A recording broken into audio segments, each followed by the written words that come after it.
హరి ఓం అమ్మ. ప్రార్థన చేసుకుందాం. ఓం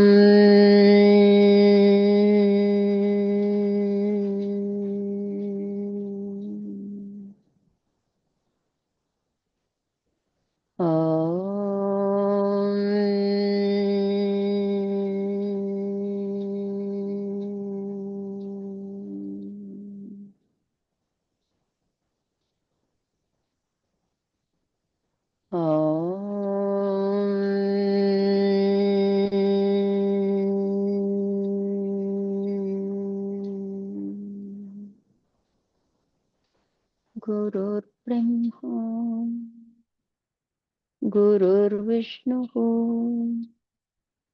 गुरुर्देवो महेश्वरः गुरुर्साक्षात् परब्रह्म तस्मै श्री गुरवे नमः। ब्रह्मानन्दं परमसुखदं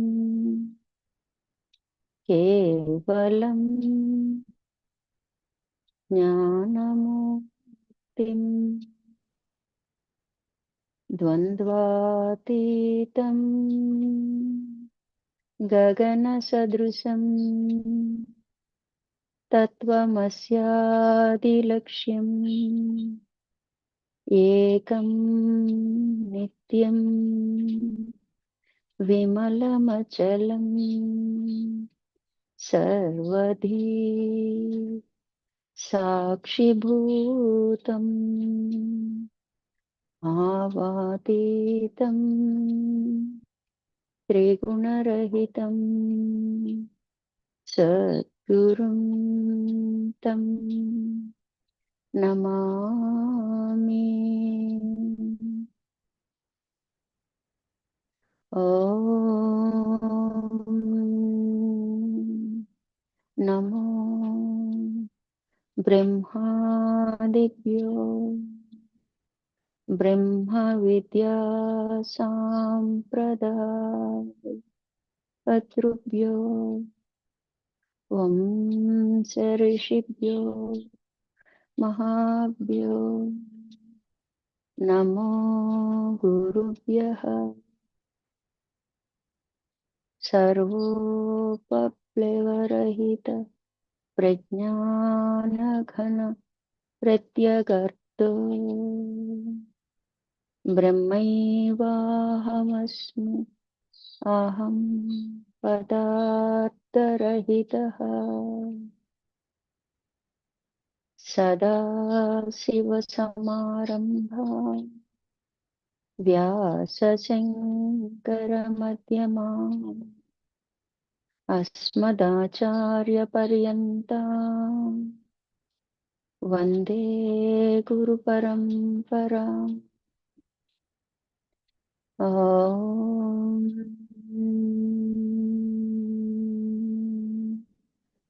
सहना भवतु सहनौ गुणतु सह वीर्यं करवावहै तेजस्वी नावधीतमस्तु मा विद्विषावहै। ॐ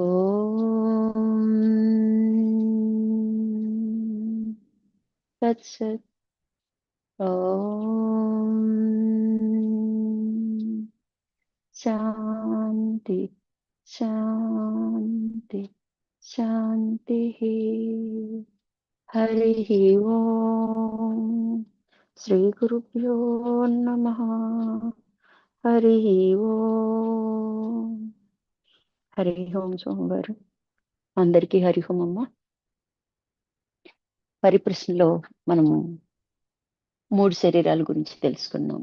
అసలు శరీరం ఎందుకు వచ్చిందని, 3 శరీరాలు స్థూల సూక్ష్మ కారణ దేహాలు అంటే ఏంటి, మనం ఎందుకు ఇదంతా తెలుసుకోవాల్సి వస్తుందో కూడా తెలుసుకున్నాం.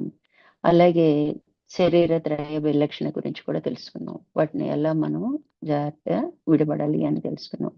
అలాగే రెండవ ప్రశ్న, పరిప్రశ్న, సాంఖ్యము తెలియనిదే సంఖ్యలు విడవు అన్నది మనము పిండాండ పంచీకరణ తెలుసుకున్నాం. ఈరోజు మనము మూడవ ప్రశ్న, వివేక పంచకము. అంటే పంచ వివేకాలుగా చెప్పుకుంటాము. స్వామివారి బోధ మనం ఈరోజు మననం చేసుకుందామండి. అసలు వివేకము అంటే ఇక్కడ గురువు గారి ద్వారా మనకి సంక్రమించేదనమాట. లేదా ఈశ్వరానుగ్రహంతో మనకి వస్తుందనమాట. ఇది కేవలం గురువుల ద్వారానే పొందుతాం అనమాట. మనము బాహ్య వివేకం అయితే మనం స్కూల్‌కి వెళ్లి తెలుసుకుంటాము. అలాగే సద్గురువు ద్వారా మనకి ఆధ్యాత్మిక ప్రపంచంలో ఎదగాలి అంటే మనం గురువు ద్వారా తెలుసుకుంటాం అనమాట. మనకి జ్ఞానం అనేది బాహ్య ప్రపంచాన్ని మనకి పరిమిత జ్ఞానంగా చెప్పుకుంటాం. కానీ అనంతమండి అది. అనేక సబ్జెక్ట్స్ ఉంటాయి. జ్ఞానం అనేదే అనంతం అనమాట. ఆ జ్ఞానంలో వివేకం అనేది ఉంటే తప్ప అది రాణించదని మనం తెలుసుకోవాలనమాట. వివేకం లేకుండా ఎంత జ్ఞానం ఉన్నా కూడా అది వ్యర్థమే అన్నమాట. వివేకం కొన్ని విభజనలుంటాయి. ఎట్లా అంటే మనకి కెప్టెన్ అంటారు. ఫ్లైట్ నడిపేవాడి వివేకము, సైకిల్ తొక్కేవాడి వివేకం వేరుగుంటాయి. అంటే ఆయా సందర్భాలలో ఆ మెళకువలో తెలిగిపోతే అవి రాణించవనమాట. సక్సెస్ అవ్వరనమాట. కాబట్టి వివేకం వల్ల అంతకు ముందు ఉన్న మనకి అంతకు ముందు ఏముంటది? అజ్ఞానంతో ఉంటాము. అజ్ఞానం పోయి కొత్తగా మనకి వివేకం ఏర్పడతది. అంటే జ్ఞానవంతంగా జీవితాన్ని నడపగలుగుతాం అన్నమాట. అంటే ఇది వివేకం వలన మనకి ఎగ్జాంపుల్‌గా స్వామివారు ఏం చెప్తున్నారంటే, ఒక అమ్మాయి అమ్మాయయిందనుకుందాం అనుకోండి. అంటే ఆ అమ్మాయి స్థితి మారిద్ది. స్థితి భేదం తెలుస్తది. వివేకంలో కూడా మార్పొస్తది. పెద్దరికం వచ్చేసిందంటాం మనం. అంటే అట్లా మనకి మార్పు తెలుస్తూ ఉంటదనమాట. వివేకం ఒక్కటి ఉంటే అన్నీ పరిష్కరించబడతాయి. ఆయా సందర్భాల్లో మనకి ఏదైనా సమస్యలొచ్చినప్పుడు గాని, అన్ని అన్ని వ్యవహారాల్లో కూడా మనకి వివేకం లేకపోతే కంగారు పడుతూ ఉంటాం అనమాట. వివేకం ఉంటే అన్ని సమస్యలకి పరిష్కారం ఉంటది. కొంచెం జాగ్రత్తగా ఆలోచించాలి. ఆలోచించాలంటే ముందు మనలో నెమ్మదితనం పెరగాలి అన్నమాట. అంటే ఇక్కడ సాత్వికంగా వ్యవహరించాలి. అప్పుడే మనకి వివేకాన్ని ఉపయోగించుకోవడం తెలుస్తదనమాట. ఏదో తొందరపడి చర్యలు చేయటం వలన రాదనమాట. అయితే అది లేకపోతే ఎన్ని ఉన్నా కూడా సున్నానే అని చెప్తున్నారనమాట. అన్నీ ఉన్నా, నాకు అన్ని సంపదలున్నాయి. కానీ నాలో వివేకం లేదు అంటే సున్నా అనమాట. అంటే ఎందుకు పనికిరామనమాట. అలాంటి జీవితాలు బాహ్యం కూడా వ్యర్థమైపోయినాయి మనకి. అస్తవ్యస్తం అయిపోయినాయి. చాలా మనం చూస్తూ ఉంటాం కదా! కాబట్టి ఇక్కడ ఎన్ని సంపదలు ఉన్నా వివేకం అనేది లేకపోతే ప్రయోజనం ఉండదు అని గుర్తించమని చెప్తున్నారనమాట. నిజంగా ఉపయోగపడేది వివేకం ఒక్కటే. ఆయా సందర్భానుసారంగా ప్రతి విషయంలో కూడా, ప్రతి చర్యలో కూడా ఆంతరికంగా కూడా వివేకం అనేది ఉంటేనే వాటి నుంచి క్లారిటీ వస్తది. అప్పుడు మనం చేసే పనులు ఫలవంతమవుతాయి అన్నమాట. అసలు నిజమైన వివేకం అంటే మన స్వరూప లక్షణం. నిజమైన వివేకం అంటే అసలు ఈ దేహాన్ని నేనెందుకు తెచ్చుకున్నాను? ఇలా ఎందుకు జీవిస్తున్నాను? ఇలా ఎందుకొచ్చింది? కొన్ని సంస్కారాలతో వచ్చిందంటారు. ఇంకా మనకు కొంచెం నాలెడ్జ్ వచ్చాక 3 శరీరాల గురించి తెలుసుకుంటాము. అంటే నా స్వస్వరూపాన్ని నేను తెలుసుకోవటమే నిజమైన వివేకం అన్నమాట. అంటే బాహ్య ప్రపంచం ఎంత గొప్పగా ఉన్నా కూడా అది శరీర ధర్మంగా అది వ్యవహరిస్తూ ఉంటది. అది తెచ్చుకున్న ప్రారబ్ధ కర్మల ప్రకారం అది మూవ్ అవుతా ఉంటది. గొప్పగా గాని, ఎలా అయినా గాని. కానీ నిజమైన వివేకం ఏంటంటే నేనెవరు? అసలు నేనెందుకొచ్చాను? నా స్వస్వరూపం ఏంటి? అంటే నా నిజ స్వరూపం ఏంటి అని తెలుసుకోవడమే నిజమైన వివేకం అని చెప్తున్నారనమాట. టి ప్రయత్నించి మనలో మాలిన్యాన్ని పోగొట్టుకోవడం ద్వారా మనం దాన్ని దర్శించవచ్చు. అయితే మనం ఏం చేస్తున్నామంటే పుట్టిన తర్వాత పుట్టే వరకు కూడా తల్లి గర్భంలో కూడా గర్భస్థ నరకం అంటారు. అప్పుడు వరకు కూడా 2 చేతులు ఇలా పైన పెట్టుకొని ఉంటాయి చూడండి. భగవంతుడిని ప్రాధేయపడుతుంటాం. నన్ను నేను తెలుసుకుంటాం అని చెప్పి. అనేక జన్మలుగా మనకి ఏమవుతది అంటే పొరపాటు పడంగానే భూమి మీద పడంగానే మాయ కమ్మేస్తది. బాహ్య ప్రపంచంలోనే అవి ఇవి ఏదో పూర్తి చేసుకొని, మళ్ళీ మిగుల్చుకొని కర్మల్ని వెళ్ళిపోతూ ఉంటాం. మళ్ళీ శరీరం పుచ్చుకుంటూ ఉంటాం అనమాట. కానీ ఇక్కడ ఏంటి అంటే, మనము ఎప్పటికైనా సరే ఎన్ని జన్మలు ఎత్తినా సరే మన స్వస్వరూపాన్ని మనం తెలుసుకోవాలనమాట. అయితే నిజమైన వివేకం అనేది మన స్వస్వరూపం తెలుసుకోవటమే అన్నమాట. దానికి ఏం చేస్తున్నాం ఈ బాహ్య ప్రపంచంలో వ్యవహరించినప్పుడు అనేక మాలిన్యాల్ని, వాసనలు, సంస్కారాలు, గుణాలు ప్రేరణతో ఏర్పడినయి ఇవన్నిటిని మనము మీద వేసేసుకొని, కప్పు వేసేసుకొని అసలైన మన జన్మ కారణం అంటే ఏంటి అన్నది తెలుసుకోలేకపోతున్నాం అనమాట. మనం ఈ శరీరం తీసుకున్నదే భగవంతుడిని తెలుసుకోవటానికి. అంటే ఉన్నది బ్రహ్మము, అది నేనే అన్నది మనకి స్పష్టం అవటం కోసం అనమాట.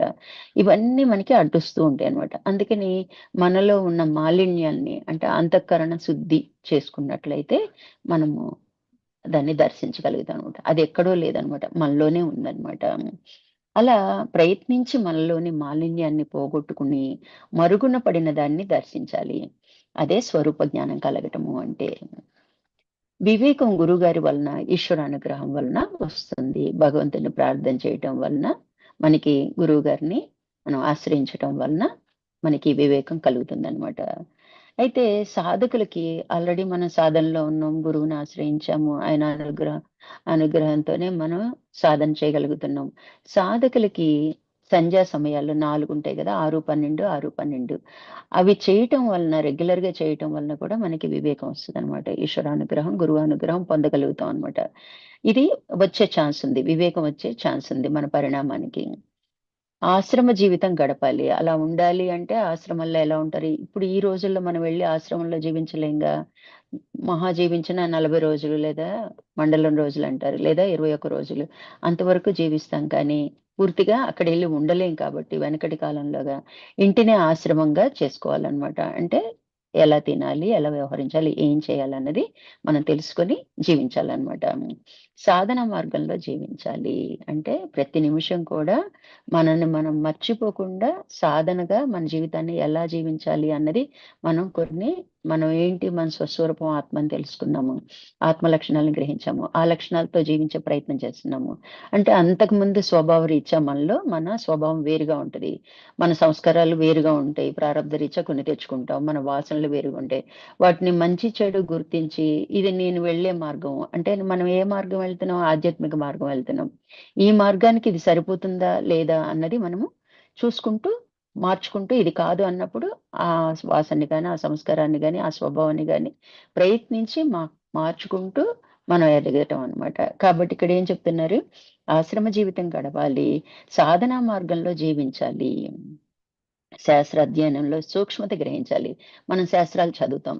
అంటే గురుముఖత చదవమంటారు. అది మనకి వీలు కాదు కాబట్టి, మనం చదివినప్పుడు కొద్దిగా ఆగి ఆలోచించాలి. మెయిన్ పాయింట్స్ కనిపిస్తుంటే వాటిని మళ్ళీ ఒక పేపర్ మీద రాసుకోవటమో, అండర్‌లైన్ చేసుకోవటమో చేసి, ఇదెందుకు ఇలా చెప్పవలసొచ్చింది? దీని అంతరార్థం ఏంటి? అర్థము మనకి వాచార్థంగా బోధపడుతుంటదనమాట.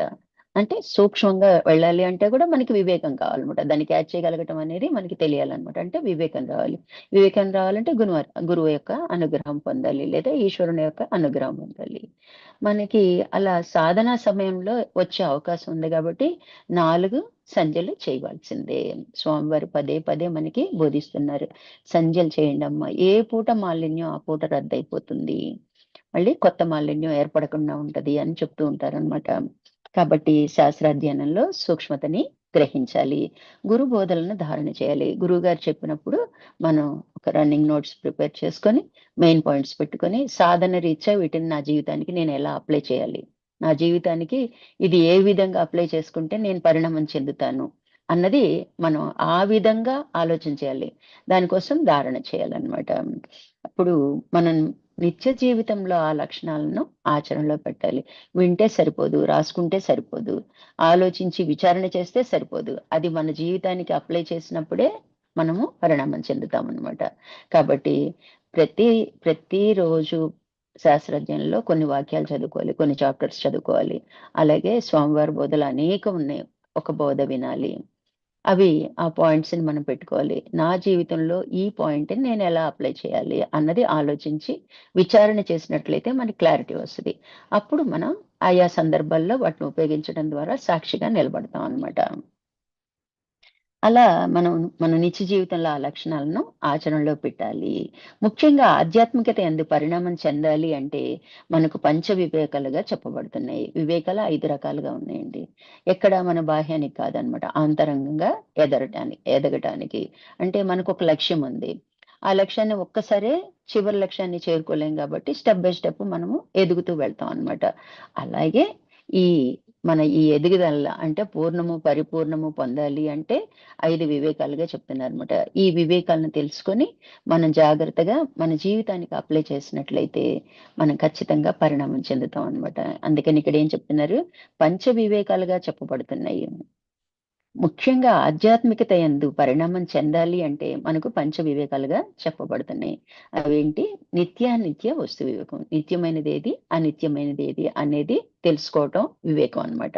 మనం ఏం చేస్తాం? ఈ ప్రపంచమే సత్యం, ఈ వస్తువులే సత్యం అని వీటి కోసమే ప్రాకులాడతాం.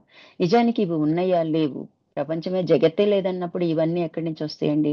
కాబట్టి ఆ విషయాన్ని గ్రహించాలంటే మనకు వివేకం ఉండాలి. ఏది నిత్యమైనది? ఎప్పుడూ ఉండేదేంటి? మనతో సహా, మన శరీరాలతో సహా వస్తుంటాం, పోతుంటాం. ఇంకా ఇవేమి మనమేమి శాశ్వతం కాదు. అలాగే మన ఇంట్లో వాడుకునే వస్తువులు గూడా ఉంటాయి, నశిస్తూ ఉంటాయి. సృష్టిలో ఏదైనా సరే ఆఖరికి యుగాంతరం తర్వాత యుగం గూడా వెళ్ళిపోతూ ఉంటది. కాబట్టి ఏది శాశ్వతం కాదు మన దేహాలతో సహా. అందుకని ఏది నిత్యమైనదన్నది మనం గుర్తుపట్టాలనమాట. అది గురువు ద్వారానే తెలుస్తదనమాట. ఉన్నది బ్రహ్మం అని బోధపడాలనమాట. దాన్ని విశ్వసించాలి. దానికోసం ప్రయత్నించాలనమాట. అంటే దానికి మొదటి వివేకం ఏంటి? మన ఆచరణలో ఏది నిత్యమైనది, ఏది అనిత్యమైనది అనే వివేకాన్ని మనం పొందాలనమాట. 2 ఆత్మ. ఆత్మ అంటే ఉన్నది ఆత్మని, మిగతా అంతా గూడా అనాత్మ అని దూరీకరించటం అలవాటు చేసుకోవాలనమాట. 3 సద్వికం. ఏది సత్తు, ఏది అసత్తు అని మనం గ్రహించడం అనమాట. 4 కార్యకారణ వివేకం. అంటే ప్రతి కార్యానికి ఒక కారణం ఉంటదని గుర్తిస్తూ వెళ్ళటం అనమాట. అలాగే వీటి గురించి మరింత వివరంగా తెలుసుకుందాం. దృగ్దృశ్య వివేకం. దృక్కు చూచేవాడి దృశ్యం. మనకు కనిపించేదంతా గూడా దృశ్యమే. యదృశ్యం తన్నస్యం అన్నది మనకి స్పష్టంగా బోధపడాలన్నమాట. ఈ 5 వివేకాల ద్వారా మనము క్రమంగా ఒక్కో దాన్ని అధిగమిస్తూ అంటే ఒక్కసారే చివరిది చేద్దామంటే అవ్వదండి. మొదటి నుంచి మనకి రావాలన్నమాట. ఈ మొదటిది రావటానికి గూడా మనం మన మాలిన్యాన్ని పోగొట్టుకుంటూ వివేకాన్ని పొందాలంటే గురువుని ఆశ్రయించాలి, సంధ్యా సమయాలు చేయాలి, యమ నియమాలు పాటించాలి. అలా మన ప్రయత్నాలు మనం చేస్తూ ఉంటే ఇవి మన చెవున పడతాయన్నమాట. ఇప్పుడు ఊరికే పడలేదండి మన చెవులో. అంతో ఇంతో మనం సాధన చేశాం కాబట్టి ఇవి మనం తెలుసుకునే అవకాశం మనకు కలిగిందన్నమాట. గురువుగారు ఎప్పుడో, స్వామివారు ఎప్పుడో చెప్పేశారు. కానీ ఇప్పుడే మనకెందుకు వినిపిస్తుంది అంటే ఇప్పుడు మనకి టైమొచ్చింది. ఇది ఆచరించే టైమొచ్చిందని అర్థమన్నమాట. కైవల్యానికి అర్హులమై పరిపూర్ణత సిద్ధిస్తుంది. అంటే మనకి పరిపూర్ణతని సిద్ధిస్తది. కైవల్యాన్ని పొందుతాం అన్నమాట. ఎన్ని జన్మలెత్తినా 84,00,000 జీవరాశుల నుంచి మనం పరిణామం చెందుతూ మానవ జన్మతో ఈ చైతన్య పరిణామం అనేది పూర్తవుతుంది. ఎందుకంటే ఇక్కడ భగవంతుడు మనకి బుద్ధి అనేది అడిషనల్‌గా ఇచ్చాడన్నమాట. దానితో మనం అర్థం చేసుకునే కెపాసిటీ మనకి బాగా పెరిగింది. తద్వారా మనము మన స్వస్వరూపాన్ని పొందటానికి, సాధన చేయటానికి మనకి ఉపయోగపడతదనమాట. చివరిది ఎన్ని మానవ జన్మల్లో కూడా కొన్ని లక్షల కోట్ల వరకు వెళ్తామండి. అక్కడ ఒకానొక సమయంలో మనం దీన్ని గ్రహించే అవకాశం ఉంటది. అప్పుడు మన సాధన మొదలుపెడతాము. అప్పుడు కైవల్యం, మోక్షానికి అర్హులమవుతాం అనమాట. మళ్ళీ జన్మ తీసుకునే అవకాశం మనకి ఉండదనమాట. ఎందుకని అంటే ప్రతి జన్మలో కూడా సుఖదుఖాలు సమమైనప్పుడే మానవ జన్మొస్తది. మనం ఏం చేస్తామంటే సుఖాల్ని మర్చిపోతాము. కష్టాల్ని పదే పదే చెప్పుకోవడం ద్వారా ఆగామి కర్మల్ని పెంచుకుంటూ లేదా ఇతరుల మీద ఆవేశపడిపోతూ ఆగామి పెంచుకుంటూ మనకి సంచితం మూట పెంచుకుంటం వలన ప్రారంధానికి ఏంటి ఎంత వయసు అంతో మనకి తెలీదు. ఒక పిడికెడు మనకి ప్రారంధంగా ఇస్తారు మన వయసుకి తగినట్లు. అందులో కంప్లీట్ అవ్వచ్చు. అయి కంప్లీట్ అవ్వంగానే మన శరీరం పడిపోద్ది. అంటే కర్మతో శరీరం వచ్చిందనేది అందుకోసమే అన్నమాట. ఆ కర్మలు పూర్తవ్వంగానే ఈ దేహం అనేది పడిపోతుంది. కాబట్టి ఇక్కడ మనకి జాగ్రత్తగా మనం ప్రయాణం చేయాలి. తెలిసిన తర్వాత పట్టుదలతో ప్రయత్నించి సాధన అంటేనే ప్రయత్నించి మనము మన స్వస్వరూపాన్ని చేరుకునే ప్రయత్నం చేయాలన్నమాట. అది ఎక్కడో లేదు మనలోనే ఉంది. మనము మన హృదయ స్థానంలోనే ఉంది. అది స్వయంగా వ్యక్తమైద్ది. ఎప్పుడైతే దాని మీద ఉంచిన మన మాలిన్యాన్ని మనం అనేకంగా చెప్పుకుంటాం. పంచకోశాలని, 3 శరీరాలని రకరకాలుగా చెప్పుకుంటూ ఉంటాం అన్నమాట. ఆ మాలిన్యం తొలగినప్పుడు అది స్వయంగా వ్యక్తమవుతుందన్నమాట. దానికోసం అన్ని రకాల ప్రయత్నాలు చేస్తాం అన్నమాట. ఎందుకంటే ఒక్క ప్రయత్నం గట్టిగా పట్టుకోలేకపోతున్నాం. ఒక్కొక్కళ్ళ సంస్కారానికి ఒక్కొక్కటి మ్యాచ్ అయ్యిద్ది. దాంతో మన సాధన పూర్తి చేసుకునే ప్రయత్నం చేస్తాం అనమాట. నిరంతరాయంగా చేయాలండి. సత్సంగంలో కూర్చొని విన్నాను, నాకు బాగా అర్థమైందంటే సరిపోదనమాట. తర్వాత మనం మళ్ళీ బాహ్య ప్రపంచంలో వ్యవహారాలు నడుపుతుంటాం. అప్పుడు మనం విన్నది అది అక్కడ అప్లై చేయగలగాలనమాట. అప్పుడే ఆ వివేకాన్ని ప్రదర్శించినప్పుడే మనం మన స్వస్వరూపాన్ని తెలుసుకుంటాము. ఇక్కడేం చెప్తున్నారు? ఇలా క్రమంగా ఒక్కో దాన్ని అధిగమిస్తూ పూర్ణత్వం, తద్వారా కైవల్యానికి అర్హులమై పరిపూర్ణత సిద్ధిస్తుంది. అవేంటో విచారిద్దాం.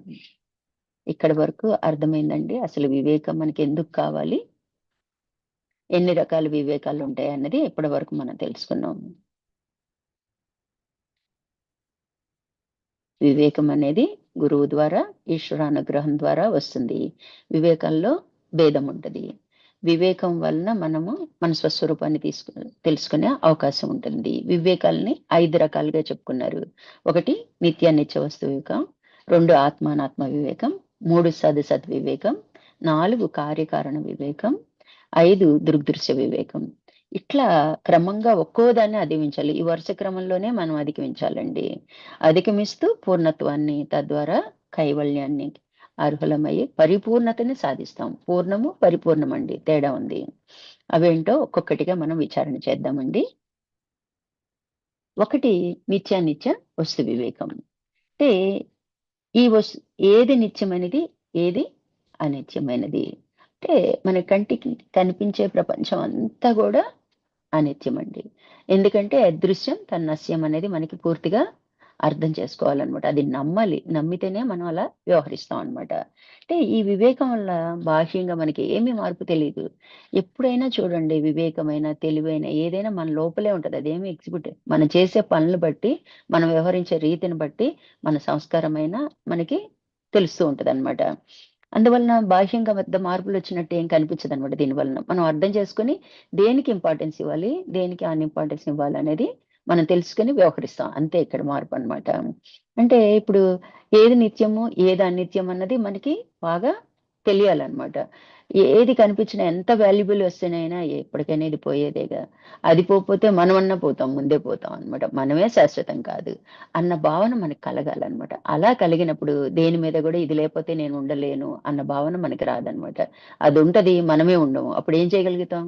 అందుకని అది గ్రహించాలనమాట. అనిత్యము, నా దేహంతో సహా అనిత్యమైనదే అని పూర్తిగా మనకి తెలియాలనమాట. బాహ్యంగా ఏ మార్పులు రావు. ఉన్న అజ్ఞానం పోయి జ్ఞానం మేల్కుంటుంది. మనం ఇప్పుడేంటి, బాగా తెలివిగలోళ్ళం, ఎంతో గొప్పగా ఎన్నో సాధించాము అనుకున్న వాళ్ళు గూడా బాహ్య ప్రపంచ జ్ఞానమే. నిజమైన జ్ఞానం అంటే ఏంటంటే మన స్వస్వరూపాన్ని తెలుసుకోవటమే అన్నమాట. అంటే ఉన్న అజ్ఞానం పోయి జ్ఞానం మేల్కుంటుంది. అంటే వివేకంతో కూడిన జ్ఞానం అనేది మనలో మేల్కుంటుందన్నమాట. ఆల్రెడీ మనం జ్ఞాన స్వరూపులమే. జ్ఞానం మేల్కుంటుందంటే, మనమేదో అజ్ఞానం ఇప్పటిదాకా అజ్ఞానులుగా ఉండి జ్ఞానం గాదు. ఉన్నది జ్ఞాన స్వరూపులమే మనము. కానీ ఏమైంది, ఈ బాహ్య ప్రపంచం మన మీద అన్నీ పోసేసుకున్నాం, డంప్ చేసేసుకున్నాం అన్నమాట. ఎన్నో ఆలోచనల్ని, ఎన్నో వ్యవహారాల్ని, విషయాల్ని ఇవన్నీ కూడా దాని వలన అజ్ఞానం కప్పేసిందన్నమాట జ్ఞానాన్ని. దాన్ని తొలగించుకుంటే కొత్తగా మనకొచ్చేదేం లేదు. ఉన్న జ్ఞానం వ్యక్తమవుతదన్నమాట. కాబట్టి ఆల్రెడీ మనం జ్ఞాన స్వరూపులం. మరుగున పడి ఉన్నదాన్ని వివేకంతో వెలికి తీస్తున్నాం. ఎలాంటి వివేకంతో? 5 రకాల వివేకాలు మనం చెప్పుకున్నాం. ఒక్కో దాంతో, ఒక్కో వివేకంతో కొన్ని కొన్ని సంస్కరించుకుంటూ అన్నీ ఒక్కసారే మారిపోమంటే రాత్రికి రాత్రి మారిపోం గదండీ! అందుకని నెమ్మదిగా మనము టార్గెట్ పెట్టుకుంటూ ఇక్కడి నుంచి ఫస్ట్ ఈ వివేకాన్ని పూర్తిగా సాధిద్దాం అన్నట్లు చేసుకుంటూ వస్తున్నాం అన్నమాట. అయితే మనసులో మార్పొస్తుంది. మనం ఎదిగేటప్పుడు మనం చిన్నప్పటి నుంచి ఎదుగుతా ఉంటాం. చిన్నప్పుడు మనం దైవ స్వరూపులుగా భావిస్తాం. ఎందుకంటే వాళ్ళకి అమాయకత్వం, వాళ్ళకేం తెలీదు. వాళ్ళ నవ్వులే మనం పిల్లల్ని చూస్తేనే మనకి సంతోషభావం కలిగిద్దంటే దైవ స్వరూపులు కాబట్టి. వాళ్ళకి కల్మషం ఉండదు కాబట్టి. ఒక 8 ఇయర్స్ అలా దాటేటప్పటికే వాళ్ళల్లో ప్రపంచాన్ని వాళ్ళు తెచ్చుకున్న స్వభావంతో చూస్తుంటారనమాట. మనం ఏం చేస్తామంటే అసలు మన స్వభావం మనకి ఎలా వస్తదంటే అందరికి ఒకటే ఉండదు చూడండి. శరీరాలు అందరికీ ఒకటైనప్పటికీ మనం పూర్వ జన్మల్లో మన చేసిన వ్యవహారాలకి ఫలితం ఉంటది గదా! ఆ అనుభవం వచ్చేస్తది. మనల్ని అందరూ మోసం చేశారు. లేతే ఇంకా ఇంకేయో వాటి ఫలితాల రీత్యా మన అభిప్రాయాలు మారిపోతూ ఉంటాయన్నమాట. సపోజ్ అందరూ ఒక 10 మంది చేత మోసం చేయబడ్డాడనుకోండి. ఈ జన్మలో ఎవ్వరిని నమ్మరనమాట. కనీసం ఇంట్లో వాళ్ళని కూడా నమ్మటం మానేస్తారనమాట. ఎందుకంటే అతని స్వభావం అలా ఫిక్స్ అయిపోయిందనమాట. అందరూ నన్ను మోసం చేసేవాళ్ళే అని ఆ భావంతో చూస్తూ ఉంటాడనమాట. అలాగే చెడ్డవాడు చెడ్డ చూపులతో చూస్తాడు. మంచి వాళ్ళకి అందరూ మంచిగానే కనిపిస్తారు. అందుకే ధర్మరాజుని దుర్యోధనుడిని మనము ఆహ్, చూసి రండి, ఊళ్ళో ఎవరైనా ఉన్నారేమో, మంచి వాళ్ళెవరు, చెడ్డవాళ్ళెవరు అంటే దుర్యోధనుడికి అందరూ చెడ్డవాళ్ళలాగే కనిపిస్తారు. ధర్మరాజుకి అందరూ మంచి వాళ్ళలాగే కనిపిస్తారు. ఎవరు చెడ్డవాళ్ళు లేనే లేరని చెప్తాడనమాట. అట్లా మనకు గూడా ఎదిగేటప్పుడు మనదైన స్వభావంతో ఈ ప్రపంచాన్ని చూడటం మొదలు పెడతాం అనమాట. అది ఎలా జరిగిద్ది అంటే 13-19 సంవత్సరాల మధ్య కాలంలో మనోవికాసం జరిగిద్దనమాట. ఆ జరిగేటప్పుడు అందుకే సరైన గైడెన్స్ ముందు తల్లిదండ్రులే గురువుగా వ్యవహరిస్తారు. తల్లి, తర్వాత తండ్రి. తర్వాత స్కూలుకి పంపిస్తాం కాబట్టి గురువనమాట. అందరూ గురువులే. మన జీవన విధానాన్ని బట్టే మనం ఎదిగే, పరిణామం చెందే విధం గూడా అలాగే జరిగిద్దనమాట. మనసులో మనకి ఆ 13-19 మధ్య మనసు వికసిస్తదనమాట. క్లారిటీ కోసం ప్రయత్నిస్తూ ఉంటదనమాట. అప్పుడేమైద్దంటే 5 మాలిన్యాలు ఏర్పడతాయన్నమాట. మనసులో 5 మాలిన్యాలు ఏర్పడతాయన్నమాట. వాటిని తర్వాత పోగొట్టుకుంటాం అనమాట. వాటిని గుర్తించాలిగా, పోగొట్టుకోవాలంటే నాలో ఇది ఉందని. నేనే కరెక్ట్ అనుకుంటే ఎప్పటికీ మారం. ఈ శరీరం పడిపోతుంది గానీ మార్పనేది రాదనమాట. ఎప్పుడైనా అండి మనం సాధకులమైన, మనం మారాలి అన్న ఉద్దేశం మనకుంటేనే మనం ప్రయత్నిస్తాం అనమాట. లేతే సాధన పేరు చెప్పుకొని ఎన్నేళ్ళైనా గడిచిపోతాయనమాట. ఫస్ట్ మన ఇంటెన్షన్ ఉండాలనమాట. నేను మారాలి. నేను నా స్వభావాన్ని మార్చుకుంటే తప్ప నేను ఎదగలేను అన్నది. బాహ్య ప్రపంచంలో అయినా, అంతర్ ప్రపంచంలో అయినా కూడా అనమాట. అయితే ఈ మాలిన్యాలు 5 మాలిన్యాలు ఏంటి అంటే మనకి సంశయము, భయము, దుఃఖము, అబద్ధము, అహంకారము. వీటిని ఎలా పోగొట్టుకోవాలి? సాధనతోనే పోగొట్టుకోవాలి. ప్రయత్నించి సాధనతోనే పోగొట్టుకోవాలి. ఈ సంశయం అనేది చూడండి, ఎంత పెద్ద వయసొచ్చినా కూడా మనకి అన్ని సంశయమే. ఏదైనా చెయ్యాలన్నా, చెప్పాలన్నా, మాట్లాడాలన్నా, కొత్త వాళ్ళని కలవాలన్నా సంశయమే ఉంటదనమాట. ఏది వ్యవహరించాలన్నా కూడా ఈ సంశయం మనల్ని పట్టిపిడిస్తది. అవునో కాదో, అయిద్దో లేదో. ఫస్ట్ ఇదొచ్చేస్తదండి. నేను చేయగలనో లేదో అనే సంశయం అనమాట. లేదా భయం. కాబట్టి ఇక్కడ మనకి ఈ సంశయం అనే లక్షణం 13-19 సంవత్సరాల మధ్య కాలంలో ఏర్పడిద్ది. దీన్ని మనకు ఊహ తెలిసాక ఇంకంటే మెచ్యూరిటీ అంటారు గదా! 19 తర్వాత ఆహా! నాలో ఈ లోపాలున్నాయి. ఇది పోగొట్టుకోవాలి. కొంతమందికి స్టేజ్ ఫియర్ ఉంటది. కొంతమందికి ఏదైనా మాట్లాడాలంటే ఫియర్ ఉంటది. అలా మనం చూస్తుంటాం ప్రపంచంలో రకరకాలుగా. అందుకని ఈ సంశయాన్ని గుర్తించాలి. దాన్ని పోగొట్టుకునే ప్రయత్నం చేయాలన్నమాట. తర్వాత రెండవది భయం. అన్నిటికి భయపడిపోవటం. ఎవరిని చూసినా భయము. కొన్ని, కొన్ని ముద్రలు పడిపోతాయండి చిన్నప్పుడే. కొంతమంది వ్యక్తులు ఇలా అని, లేతే కొన్ని పరిస్థితులు, కొన్ని తినే పదార్థాల పట్ల, వ్యవహరించే రీతి పట్ల, ఈ భయమంతా గూడా మనం గుర్తించాలి. ఎందుకు భయం? ఆత్మ అంటే నిర్భయం. జీవుడికే భయం అన్నది మనం స్పష్టంగా తెలుసుకోవాలన్నమాట. అలాగే దుఃఖం. ప్రతి చిన్నదానికి కళ్ళ నీళ్ళొచ్చేస్తాయి. ఎవరైనా మాటంటే చాలన్నమాట, నెత్తి మీద కుండన్నట్టు వెంటనే వచ్చేస్తుంటదనమాట. ఆ దుఃఖ భావం అనేది ఉండకూడదండి. మనకి దుఃఖం ఉండకూడదు. ఆ దుఃఖ నివారణకే ప్రయత్నిస్తామండి. మనం ఏం చేసినా గూడా సంపూర్ణ దుఃఖరాహిత్యమే ముక్తిగా చెప్పుకుంటాం. ఆ తర్వాతే మోక్షాన్ని పొందుతాం. కాబట్టి ఈ చిన్న వయసులోనే ఇది మనకి మనోవికాసం చెందేటప్పుడు ఇది వస్తుంది. దీన్ని ప్రయత్నించి పోగొట్టుకోవాలి. అలాగే 4 అబద్ధం. చిన్న పిల్లవాడు తల్లిదండ్రులు కొడతారనో వెంటనే అబద్ధం చెప్పేస్తాడు. కదా! భయమేయంగానే అబద్ధం చెప్పేస్తుంటాడనమాట. కాబట్టి ఈ అబద్ధం ఎందుకు చెప్పాల్సొచ్చింది? నిజాన్ని నిర్భయంగా ఒప్పుకోవాలి. ఏమైంది, మహా అయితే తిడతారు, కొడతారు అంతే గదా! అన్నది తెలిసి రావాలనమాట. పెద్దయ్యేటప్పటికి కూడా అది కంటిన్యూ అయ్యిద్ది. చిన్నప్పుడు అలవాట్లే పెద్దయ్యాక గూడా ఉంటది. ఇప్పటికి కూడా మనం చాలా వాటికి బల్లని, పురుగని అన్నిటికి భయపడుతూ ఉంటాం అనమాట. ఒక్కసారి మనం విచారణ చేసుకున్నట్లయితే వాటి నుంచి మనం బయటపడతాం. 5 అహంకారం. ఇంక ఆటోమేటిక్‌గా నేనే గొప్ప. ఎవరు ఏ వయసుకి ఆ వయసు ఈ అహంకారం అనేది మనిషిని మనం ఏదో పై స్టేజ్‌కి వెళ్ళటానికి అడ్డుగా నిలుస్తదండి అహంకారం. దానివల్ల ఎన్నో సమస్యలొస్తాయన్నమాట. ఈ అహంకారం అనేది బలపడుతూ ఉంటదన్నమాట. ఎప్పుడైతే నాలో ఈ అహం బావుంది, ఎవరినైనా అడగాలన్నా కూడా అహంకారం. అవసరం వచ్చినప్పుడు కూడా అదేదో నామోషీగా ఫీల్ అవుతారన్నమాట. అలా ఈ 5 సంశయాల్ని మనసులోంచి మనం తొలగించుకున్నట్లయితే మనసు మాలిన్యం పోతుందనమాట. ఏం చెప్తున్నారు చూడండి. 13, 19 సంవత్సరాల మధ్య మనోవికాసం చెందేటప్పుడు 5 మాలిన్యాల్ని అంటగట్టుకుంటుంది ఈ మనసనమాట. వాటిని తర్వాత పోగొట్టుకోవాలి. అంటే గుర్తించాలిగా, కొద్దిగా ఒక లెవెల్ వచ్చేటప్పటికి గుర్తిస్తాం అనమాట. వాటిని ప్రయత్నించి సాధనతోనే పోగొట్టుకోవాలి. 1 సంశయం, 2 భయం, 3 దుఃఖం, 4 అబద్ధం, 5 అహంకారం. ఇప్పటికి ఇంత వయసొచ్చినా గూడా ఈ 5 ఏదోకటి మనకుంటది. అంటే మనోమాలిన్యం పోందే మళ్ళీ బుద్ధిలోకి మనం ప్రవేశించలేమండి. ఇప్పటికైనా మనకి ఇన్నేళ్లు గడిచినా గూడా ఇప్పటికైనా మనం గుర్తించాం. గుర్తించాము అంటే వాటిని పోగొట్టుకునే ప్రయత్నం చేయాలనమాట. ఎందుకు అంటే మనం సాధకులం. మనము మన స్వస్వరూపాన్ని తెలుసుకునే ప్రయత్నంలో ఉన్నాం కాబట్టే ఇవన్నీ తెలుసుకుంటున్నాం. ఈ లక్షణాలు సాధనతో పోగొట్టుకుంటే నిత్యానిత్య వివేకం వచ్చినట్లే. ఏది నిత్యమైనది అంటే దేనికి ఇంపార్టెన్స్ ఇవ్వాలి, దేనికి అన్‌ఇంపార్టెన్స్ ఇవ్వాలన్నది మనకి బోధపడతది. అప్పుడు వేటి పట్ల మనకి భయోందోళనలనేవి ఉండవనమాట. అట్లా మనకి నిత్య జీవితంలో ఇలా చూడాలి. గురువు చెబుతూ ఉంటే శిష్యునికి పోగొట్టుకున్న వానిలాగా గురువు కనిపించాలి. మన గురువుని చూస్తుంటే, మన స్వామివారిని చూస్తుంటే మనకేమనిపిస్తది? ఎంత నిర్భయం, దేనికి భయపడరు, ఏది ఆశించరు. అన్నీ అలవోకగా చెప్పేస్తూ ఉంటారు. అలా రావాలి అంటే మనలో మాలిన్యం తొలగితేనే మనం ఆ స్థితికి వెళ్తాం అన్నమాట. ఇలా నా ఎదుటి మనిషి కనిపిస్తున్నాడు అంటే అది అంత సాధ్యం కాదులెండి అంటాం మనం కొన్ని విషయాల్లో.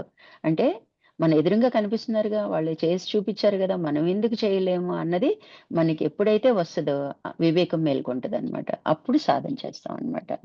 ఇది సాధ్యమే అనిపించాలి. ఇది గురువుని ఆశ్రయించడం వలన కలిగే లాభం.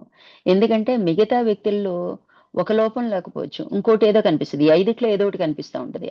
అలా కాకుండా మనం ఒక సద్గురువుని ఆశ్రయించామంటే ఆయనకి ఏది ఉండదనమాట. అలా మన కళ్ళ ముందు కల్పిస్తున్నప్పుడు మనలాంటి వ్యక్తే కదా! ఆయన సాధిచ్చారు కదా! మనమెందుకు చెప్తున్నారు గదా! చేయమని. ఇలా చేస్తే ఇలా వస్తదమ్మా ఫలితం. ఇలా ఫలితం వచ్చినప్పుడు నువ్వు ఆటోమేటిక్‌గా ఆధ్యాత్మికంగా ఎదుగుతావు అని బోధిస్తున్నారు గదా! అన్నది మనకి ఆలోచన రావాలనమాట. అలా వచ్చినప్పుడు మాత్రమే మనం ఎదుగుతాం అనమాట. ఈ వివేకం వల్ల మనకి అహంకారం తగ్గిపోతుంది. ఎందుకు అహం? ఏం సాధించామని? మనం సంఘజీవులం. ఒక్కళ్ళము అన్ని పనులు చేసుకోలేము. కాబట్టి కంపల్సరీ సంఘంతో మనము వ్యవహరించాల్సుంటది. అలాంటప్పుడు అహంకారం పెట్టుకొని ఏం సాధిస్తాం మనం? ఏది చేయలేం. కదా! ఆటోమేటిక్‌గా ఈ వివేకం తెలిసింది అంటే అహంకారాన్ని తగ్గించుకుంటాం అన్నమాట. కాబట్టి ఫస్ట్ అహంకారం పూర్తిగా పోదండి. పూర్తిగా పోతే మనం మహాత్ములం అయిపోతాం. కానీ కొద్దిగా తగ్గిద్దనమాట తెలుసుకోవటం వలన. అవును కదా! అవును కదా! అని మనకనిపిస్తూ ఉంటదనమాట.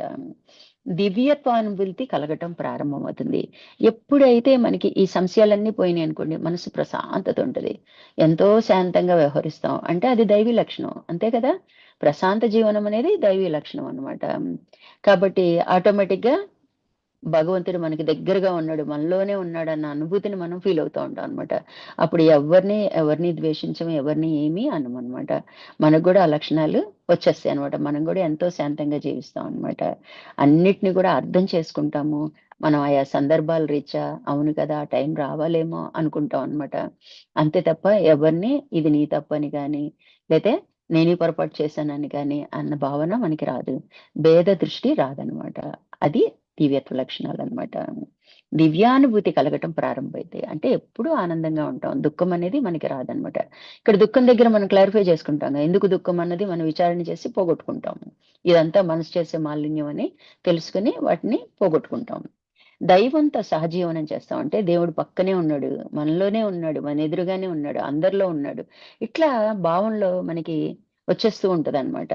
మనం దైవీ లక్షణాల యొక్క ప్రతిరూపంగా కనిపిస్తాం. మనం చూడండి చాలా మంది చేతులు గురువుగారిని చూడంగానే ఆటోమేటిక్‌గా పాద నమస్కారం చేస్తాం. కనీసం 2 చేతులు జోడించేస్తాం. ఆ అనుభూతి వెంటనే వచ్చేస్తది. అంటే ఇలా మాలిన్యాన్ని పోగొట్టుకున్నవారు దైవంతో సమానంగా చూడబడతారనమాట. కాబట్టి దైవీ లక్షణాల యొక్క ప్రతిరూపం అని మనం గుర్తిస్తాం అన్నమాట. నిత్య వివేకం వలన కలిగిన మార్పు ఇది. ఇది మనకి మార్పు ఎలా కలిగింది అంటే, ఏది నిత్యమైనది, ఏది అనిత్యమైనది అన్న మనం విచక్షణ చూపించటం వలన, మన జీవితంలో మార్పు తెచ్చుకోవటం వలన కలిగిన అనుభవం. అహంకారం తగ్గుతుంది. అలాగే దైవీ లక్షణాలు మనకి వచ్చేస్తాయి. అంటే దివ్యత్వానుభూతి కలుగుతుంది. దైవంతో దగ్గరగా ఉన్నామన్న అనుభూతి కలుగుతదనమాట. అలా మార్పు వలన మనకి దైవీ లక్షణాలతో జీవించటం వచ్చేస్తుందనమాట. వారికి ప్రతిరూపాలుగా ఉంటాం. ఎవరైనా మనం ఆపదలో ఉన్నప్పుడు సహాయం చేశారండి. వెంటనే దండం పెట్టాం. అమ్మో! దేవుడిలా వచ్చి రక్షించావు అంటే అది దివ్య లక్షణం అనమాట. రోడ్డు మీద ఎవరో మనకి తెలియని వ్యక్తి ఏదో యాక్సిడెంట్ అందరూ చూసి వెళ్ళిపోతారు. మనం తీసుకెళ్ళి ఏదో హెల్ప్ చేసాం. వెంటనే వాళ్ళకి దైవానికి ప్రతిరూపంగా కనిపిస్తాం కదా! ఈ లక్షణాల వలన మన మార్పు ఏం రాదండి. మనం చూడటానికి అలాగే కనిపిస్తాం. కానీ ఎదుటి వాళ్ళకి మనలో దైవాన్ని చూసే అవకాశం కలిగిద్ది అనమాట. దైవానికి ప్రతిరూపం అంటే వేరే కదా అనిపిస్తారనమాట. అలాంటిది మనకి ఆ దివ్యత్వ అనుభూతి అనేది మనకు కలిగిద్ది అనమాట. అప్పుడు మనం ఆనందించటం కన్నా మనం చేసిన సాయం వలన ఎదుటి వాళ్ళ ఆనందాన్ని చూసి మనకి మరింత ఆనందం కలిగిద్ది అనమాట. అట్లా అలాంటి ఆనందాన్ని మనం పోగొట్టుకుంటామా? మనం ఏదైనా ఫలితం సాధిస్తే ఆ కొంచెమే తెలుస్తది. కానీ 10 మంది మన ద్వారా సహాయం పొందుతున్నారు అంటే ఆనందం వేరుగా ఉంటదనమాట. అది దైవానుభూతి అన్నమాట. కాబట్టి ఈ స్థితిలో నిలకడగా ఉంటే అంత్యకాలంలో ఇలా చేయటం వలన ఏంటి మనకి ఉపయోగము అంటే, మనకి అంత్యకాలం మనం మరణించిన తర్వాత శరీరం విడిచాక మళ్ళీ వచ్చే జన్మ ఉత్తమమైన జన్మ వస్తదనమాట. అంటే నిరంతరాయంగా ఉండాలి. ఇది ఏదో ఇవాళ చేశానండి, పోయిన సంవత్సరం ఎప్పుడో చేశానండి, ఈ సంవత్సరం అంతా మళ్ళీ మామూలుగా వ్యవహరించామండి అంటే కుదరదనమాట. మన భావం ఎప్పుడూ నిరంతరాయంగా నిత్యానిత్య వివేకం పట్లే ఉండాలి. అహాన్ని తగ్గించుకునే ప్రయత్నమే చేయాలి. మనకు కలిగిన ఈ 5 అంశాలు సంశయము, భయము, దుఃఖము, అబద్ధం, అహంకారం అనేవి సమూలంగా మనం పూర్తిగా వాటిని తుడిచిపెట్టుకోగలగాలనమాట. అలా ఉన్నప్పుడే అహంకారం కొద్దిగా తగ్గిద్ది. దివ్యత్వానుభూతి అనేది కలుగుతూ ఉంటదనమాట. ఆ స్థితిలో నిలకడగా ఉంటే అంత్యకాలంలో ఉపయోగపడుతది. అంటే నిరంతరాయంగా ఉండాలి. ప్రాణం వెళ్లి మనసులోకి చేరుతుంది. అందు మాలిన్యం పోగొట్టుకొనుట వలన ఉత్తర జన్మ మంచి జన్మని తీసుకుంటం జరుగుతుంది. ఇది ఈశ్వరుడు మనకిచ్చే వరదానం అన్నమాట. భగవంతుడు మనకిచ్చే మొదటిది, ఆఖరిది కూడా మానవ జన్మేనండి. ఆయనిచ్చే వరం ఏంటి అంటే, ఆయన నుంచి మిగతా ఏం మనం ఆశపడకూడదు. మానవ జన్మిచ్చావు నాయనా, అంతకన్నా సంతోషకరమైంది ఏం లేదు అని. జంతు జన్మలు మనం చూస్తుంటాంగా, వాటిని మనం ఎంత హీనంగా చూస్తుంటాం. అట్లా అది అవి నిరంతరాయంగా అవి భగవంతుని ప్రార్థిస్తూ ఉంటాయట. నాకు వాక్కునివ్వు, నాకు మానవ జన్మ ఇవ్వు అని ప్రాధేయపడుతూ ఉంటాయంట. అలా మానవ జన్మకి పరిణామం చెందుతాం అనమాట. మరి అన్ని లక్షల జన్మల నుంచి భగవంతుని ప్రార్థించి వచ్చి ఇక్కడికొచ్చి మళ్ళీ అహంభావంతో బిహేవ్ చేస్తున్నామంటే ఏంటి అర్థం? మాయలో పడిపోయామని. అది తెలుసుకోవాలన్నమాట. ఇది మాయ ప్రపంచం. మాయలో నేను ఉండకూడదు. నేను వివేకంగా వ్యవహరించాలి అని మనకి తెలియాలన్నమాట. ఇది భగవద్గీతలో భగవంతుడు కూడా అంత్యకాలంలో ఏదైతే స్మరిస్తావో మళ్ళీ దాన్నే పొందుతావు. సంపదల కోసం తాపత్రయపడితే మహా అయితే బాగా సంపన్నుడిగా పుడతాము. అలా ఏదైతే మనసులో ఉంటదో ఆ భావంలో చివరి క్షణమైన భగవంతుని ప్రార్థించాలని తులసి నీళ్లు పోస్తూ మనకి రామ రామ అంటుంటారనమాట. నారాయణ నారాయణ అనుకోమంటూ ఉంటారు. అప్పటికే శబ్దం పడిపోద్ది. మనం సాంఖ్యంలో చెప్పుకున్నాం. మనకి చివరి కాదు. అప్పుడు కొద్దిగా శబ్దాన్ని గ్రహించటానికి కోసం, నిలబెట్టుకోవటం కోసం అజప వచ్చే వరకు జపం చేయమని. స్వామివారు అందుకే మనకి జపం బోధిస్తున్నారు. ముందు ఇన్ని వేలు చేయి, రోజుకి ఇలా చేయి, అలా చేయి అనేది ఎందుకంటే అది నెమ్మదిగా అజపగా మారిపోద్దని. మనకు తెలియకుండానే లోపల తిరుగుతూ ఉంటది. ఆయా సందర్భాల్లో ఏదైనా వ్యవహారం అయిపోయిన తర్వాత మనం ఖాళీగా ఉన్నప్పుడు అది బయటికి వస్తుంటది. లేదా మనం ఏమైనా డిజార్డర్‌లో చేయడానికి ప్రయత్నించినప్పుడు కూడా ఆ నామం మనకి అడ్డుపడుతూ ఉంటదన్నమాట. అట్లా మనకి ఆ! చివరి దశలో మనం ఏదైతే స్మరిస్తామో దాన్నే పొందుతామని భగవంతుడు కూడా భగవద్గీతలో చెప్పున్నాడనమాట. ఈ వివేకం వల్ల మనకేమొచ్చాయండి? మానసిక మాలిన్యం పోయింది. 5, 5 అంశాలు పోయినాయి. ఏంటండి అది? సంశయము, భయము, దుఃఖము, అబద్ధము, అహంకారము. మానసిక మాలిన్యం పోయింది. అహంకారం తగ్గింది.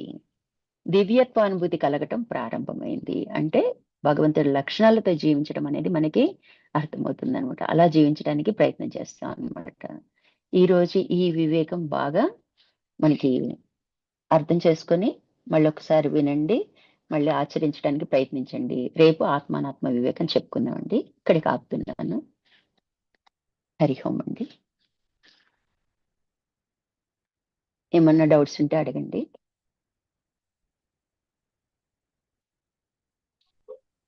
మా బాధనే అర్థమవుతుంది చెప్తున్నారు కదా. అదే. ఏమున్నాయమ్మా? సంశయము, భయము, దుఃఖము, అబద్ధము, అహంకారము.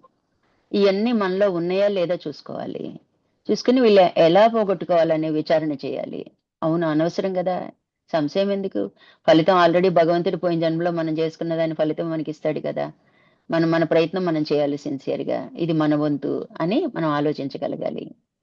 మెయిన్ దుఃఖం అమ్మా, దుఃఖాన్ని పోగొట్టుకోవాలి. మెయిన్ అదే మనకి అసలు అదే మెయిన్ మెయిన్ ఏంటంటే ఎవరైనా అందరికీ ఒక కూడా. మాట